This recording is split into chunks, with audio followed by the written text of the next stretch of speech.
キソームリフトを使った目元と額の悩み解消マッサージを行っていきます。顔の半分から上は特に疲れた印象が出やすいパーツです。マッサージして生き生きした目元を作っていきましょう。目元の血行が良くなると顔全体の透明感アップにもつながりますよ。普段のスキンケアにマッサージを取り入れていただくことで血液やリンパを流して美しい肌を育む助けになります。ただしニキビができている時や体調が悪い時は避けましょう。そして余計なシワやシミを作らないためにも必ず鏡を見ながら行いましょう。効きそうと思って強くやりすぎると逆効果です。鏡を見た時にシワが寄っていたり赤みが出ていたら手に力が入りすぎている証拠です。手のひらや指の腹を使って面で優しく撫でるように行いましょう。それでは実際にやっていきましょう。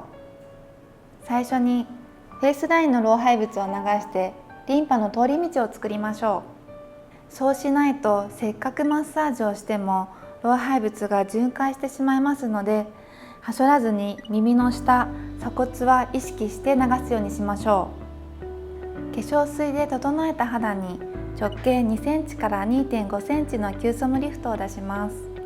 両手になじませたら顔、首、鎖骨に伸ばします。顎先に左手の指先を添えて耳の後ろ、肩、鎖骨に流します。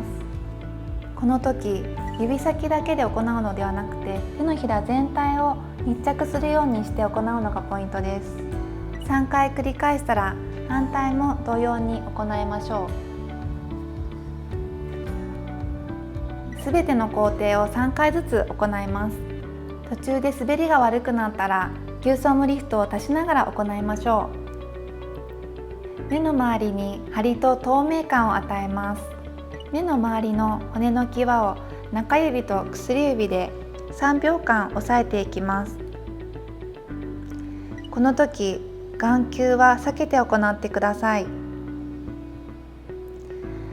そして目の上を行う時は骨の際を少し下から押し上げるようにして行っていきます。目の下も骨の際に沿って下に押さえるようにして3秒ずつ行います。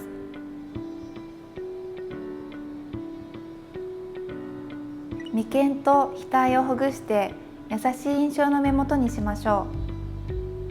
中指と薬指の腹で眉間の縦じわを小さく揺らすようにしてほぐしていきます。眉の筋肉も眉毛に沿って小さく円を描くようにしてほぐしていきます。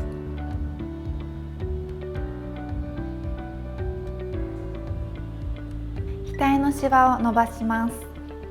3本の指の腹でザクザクと放射線状に引き上げます。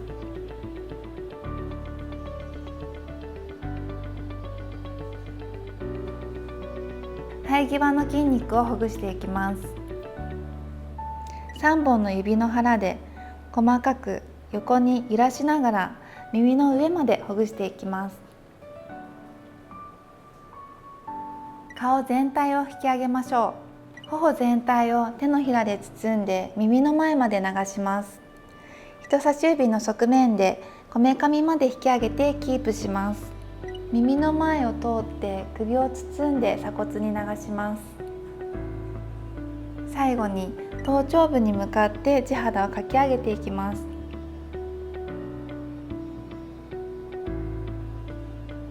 以上がすべての内容となります。